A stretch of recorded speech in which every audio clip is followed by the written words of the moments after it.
तो भाइयों बहनों, कोई कारण नहीं कि आप आने वाले समय में न केवल असमय जो सूखा पड़ता है, अतिवृष्टि का सामना करना पड़ता है, इससे तो हम बच ही पाएंगे। जो ग्लोबल वार्मिंग की चेतावनी बार बार पूरी दुनिया के मौसम वैज्ञानिक हमें दे रहे हैं, उससे भी हम अपनी धरती माता को बचाने में सफल होंगे।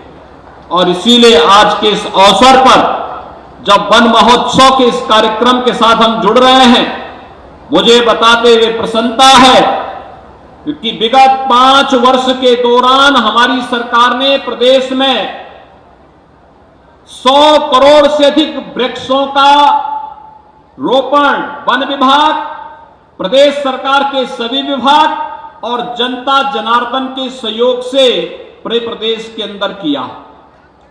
वन विभाग की और सभी संबंधित विभागों की जिम्मेदारी है कि जो वृक्ष लगाए गए उनका संरक्षण भी हो, वे सुरक्षित भी रहें। एक दूसरा, जो पहले से चली आ रहे पेड़ हैं उनको सुरक्षित रखने के लिए भी एक कार्यक्रम हम लोगों ने बनाया था कि 100 साल पुराने वृक्षों को हेरिटेज वृक्ष के रूप में मान्यता देते हुए उनके व्यवस्थित संरक्षण की व्यवस्था वन विभाग के माध्यम से पूरे प्रदेश के अंदर होनी चाहिए और इस दिशा में एक बड़े प्रयास की आवश्यकता है। अक्सर उन वृक्षों की कीमत को लोग अज्ञानतावश समझने का प्रयास नहीं करते। अगर हम इसको समझ जाएंगे तो स्वाभाविक रूप से किसी संभावित आपदा से भी बचाव करने में हमें मदद मिलेगी। और इसीलिए हेरिटेज वृक्ष चिन्हित करना और उससे प्राचीन काल के जितने भी वृक्ष हैं उन्हें बचाने की कार्रवाई के साथ आगे जुड़ना। एक बरगद के पेड़ की कीमत क्या है, एक पीपल, एक पाकड़, जामुन, देसी आम, नीम,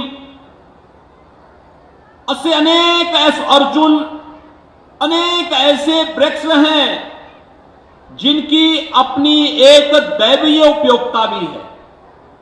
आपने देखा होगा पीपल को, बरगद को, पाकड़ को, इन सबको काटने की मनाही होती थी, नुकसान नहीं पहुंचाना चाहिए, क्योंकि ये तो मनुष्य के मित्र हैं, जीव सृष्टि के मित्र हैं।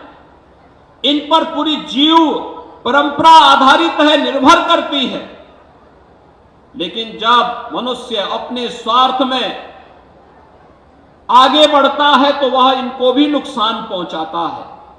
हमारा प्रयास होना चाहिए हर हाल में इनकी रक्षा करें और वृक्षारोपण अभियान के दौरान पाकड़ है, पीपल, बरगद, नीम, आम, अर्जुन और उस प्रकार के सभी वृक्षों को, जामुन, इन सब को अधिकाधिक संख्या में हम लगाने का कार्य करें। और मुझे प्रसन्नता है वन विभाग ने इस बार 35 करोड़ का लक्ष्य निर्धारित किया है और 35 करोड़ में से केवल आज ही के दिन 25 करोड़ वृक्षारोपण के लक्ष्य को प्राप्त करने के लिए हम लोग निकले हैं, जिसमें चित्रकूट जनपद में मैं स्वयं आया हूं।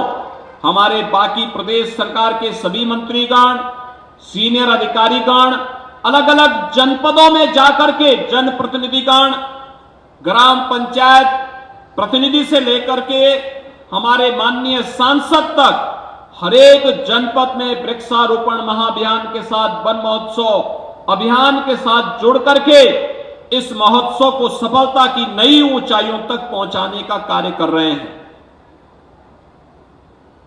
आज 25 करोड़ वृक्षारोपण होना है।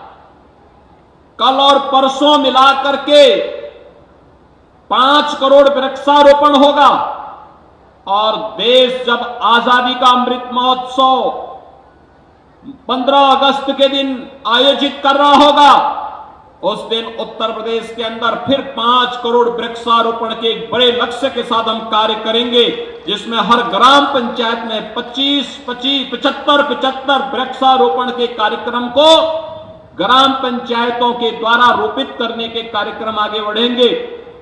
और पूरे प्रदेश में 5 करोड़ ऐसे वृक्षारोपण के कार्यक्रम को हमें आगे बढ़ाना होगा। भाइयों बहनों, हमारी जिम्मेदारी बनती है कि परंपरागत वृक्षारोपण के साथ साथ फलदार वृक्षों को भी हम लगाएं। आम है, आंवला है, अमरूद है। हर गरीब घर के पास सहजन का एक एक पेड़ लग जाए तो सहजन उस परिवार के कुपोषण की समस्या का समाधान कर देगा। सहजन की सब्जी कितना प्रोटीन और विटामिन से भरपूर है। वर्ष में 2 बार आपको उसकी फली भी प्राप्त होगी, और यही नहीं, उसकी पत्तियों को अगर गाय को खिलाएंगे तो गाय भी पुष्ट होगी, ज्यादा दूध देगी। लेकिन हम इस औषधि को भी आज भूल चुके हैं। 60 लाख सहजन की पौध वन विभाग ने तैयार की है, और 60 लाख सहजन हम प्रदेश के अंदर फ्री में हर उस परिवार को उपलब्ध कराएंगे जो प्रधानमंत्री आवास योजना, मुख्यमंत्री आवास योजना में जिन्हें आवास मिले हैं, लेकिन उन्होंने अपने घर के सामने अगर सहजन का पेड़ नहीं लगाया है तो उसे एक सहजन का पेड़ देने का कार्य भी वन विभाग इस अवसर पर करने जा रहा है। 25 यानी कुल 35 करोड़ वृक्षारोपण का लक्ष्य इस पूरे सीजन में वन विभाग ने रखा है।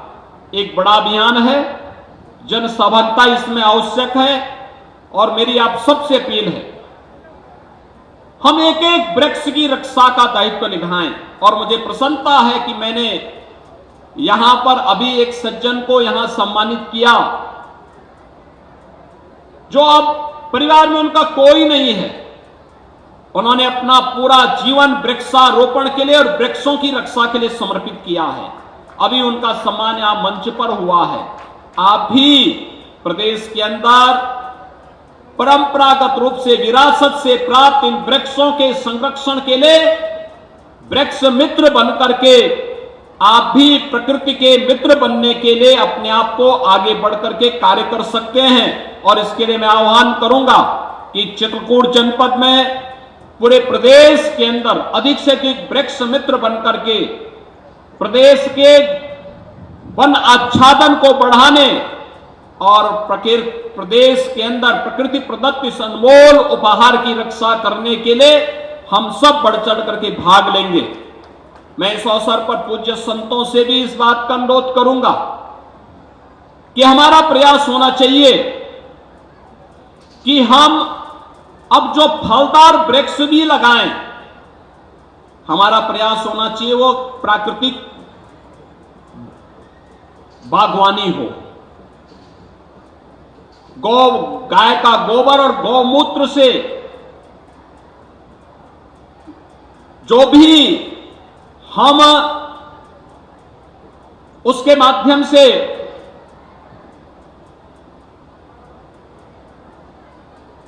उर्वरक तैयार करते हैं, जो भी खाद तैयार करते हैं, अगर उसका इस्तेमाल हम करें तो ज्यादा अच्छा होगा। और हमारा प्रयास होना चाहिए कि जीवामृत या घनामृत जो भी इसके माध्यम से बनता है, प्राकृतिक खेती की ट्रेनिंग के कार्यक्रम को हम लोगों ने बुंदेलखंड के साथ जोड़ा है, और इस वर्ष को हम लोग बजट में भी ये प्रावधान किए हैं। अब यहां पर डकैत नहीं पैदा होगा। अब भाइयों बहनों, यहां पर टाइगर यहां का जब गुर्र आएगा ना, तो चित्रकूट की ओर से वह मर्यादा पुरुषोत्तम भगवान श्री राम का एक संदेश, वन संरक्षण का एक संदेश देश और दुनिया के अंदर देने में सफल होगा।